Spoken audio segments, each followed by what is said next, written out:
basketball. We shoot 65% in the second half, but turn it over 10 times. They make 15 of their first 16 shots or something outrageous like that. And they shoot 32% in the first half, 61 in the second half. It was a weird game. Told the guys I started the season at 67. I'm going to end the season at 97. It's frustrating at times, but I mean, some of the turnovers were just outrageous. Kenny turns it over to the center line. You know how the other team steals the pass? Because this guy's guarded. Don't throw it to him. And then we have a backcourt violation. We have all kinds of crazy stuff. But Cam made some big shots for us. Joel made some big shots for us. Luke made a couple of hoops in the second half. I think they, according to Steve, they got it to a one-possession game 3 different times, but they never got the ball with it a one-possession game. They got it to one-possession game, and then we scored every one of those times. But, you know, they shoot 61%, as I said, and we shoot 65 in the second half. I think both teams were trying to guard. It just didn't look like it on our bunch. But 5 guys in double figures, you like that. Needless to say, proud of Luke for coming back out there and trying to play. I told him he didn't look very good, but if he played well, I'd still love him. But he did make a big, 2 big baskets during the stretch down the run and down the end. What'd you say? We made 9 of 10 in one stretch. Free throws, yes. 9 of 10 in free throws, but just some silly turnovers. So Brad's got a really good club. We know we play them again in 12 days, and Elijah was tough for us to handle inside. In fact, we didn't do a very good job of handling him, but ACC basketball is what it is. You ever recall winning a game which the other team made 16 straight shots? No. I've only coached almost 1,100.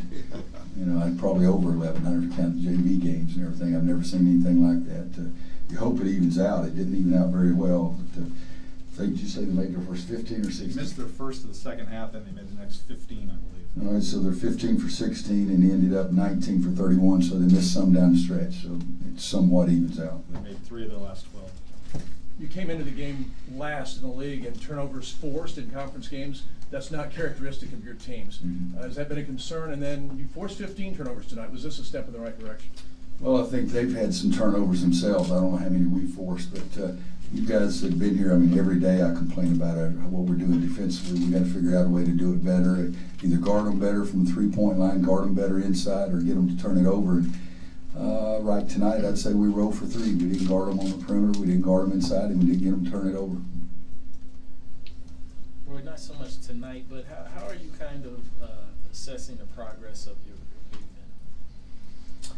Oh, you know, again, this was another game because Dante can shoot it from outside. It's a tougher matchup, probably Luke guarding Dante than it is Luke guarding an inside guy. So again, we thought staying small was okay, but you know, rebounding 29-26, offensive rebounds, well, that's pretty good, 10-0. But we're a work in progress.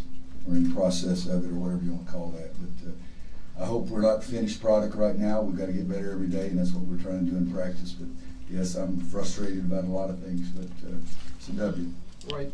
I'm sure there have been games where you used the bench this little, and obviously with their the matchups, it was different. But can you remember an ACC game where you went with your starters this heavily, especially in the second half? I don't think I ever took out Joel and Kenny. We talked about it on the bench at one time, but we play on Tuesday, don't play again until Saturday, so we have an extra day's rest, and they're young. If I'd known they were going to make those stupid turnovers, I'd have substituted for them at that point. But you know, you go back. I've coached so many games that you ask questions about have I done this or done that. I remember Raymond Felton, I think, averaged 35 minutes a game. Just the group, though. Yeah. Stick with that group for that long. You know, I really don't know. I know it's not recently. I haven't. Not recently. It looked like in the first half you did a good job of forcing them a long way from the basket, starting their offense, and they were settling. First 4 or 5 minutes we did, and then after that we didn't do it. And then they were settling for the quick 3. What did you see them try to do different? What did they change at halftime? Ball in the basket. I'm serious. I mean, every shot they shot early in the second half went in. So, you know, and we're scoring, and everybody thinks it's okay, and then all of a sudden we turn it over 3 or 4 times, and now all of a sudden it gets from 12 or 13 or 14, whatever it is, down to 6. And then I think that the intensity level of the game accelerated on both ends. And I was proud of my guys making some shots, and especially going to free throw line, making free throws. Well, more shot Roy, he 48%. wasn't alone. Cam struggled at Notre Dame. Did you have to give him something of a pep talk before tonight? Because this kind of looked like maybe the Cam we were exposed to last year when he was shooting for Pitt. Yeah, for shooting against North Carolina, maybe we're the common thread. We can't guard him either. You know, I was disappointed in 3 or 4 guys in the Notre Dame game, and I told them so. And Cam was one of those. I asked him for anybody that ever gotten on him like I did, and he handled it very, very well. I'm probably going to get on him now because he's going to make 6 threes. I think I'll get on him after every game.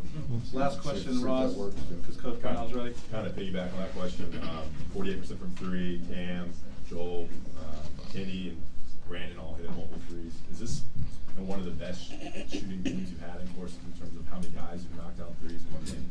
You know, I'm sure it's one of the best, but, you know, when you had Reggie and PJ and Marcus, you know, they could all shoot it. And they're really good teams. Ty Lawson made a bunch of threes, Wayne, Danny, Tyler Hansborough made some. So, you know, and I'm not belittling the questions, but right now I'm trying to figure out how to crap to guard Clemson. You guys are asking me how this compares to other teams. Hell, I'm 67 years old. I'm supposed to remember all the junk. Thanks, Coach. You guys, talk to Steve. He's got the greatest, all the new shoe you can possibly find.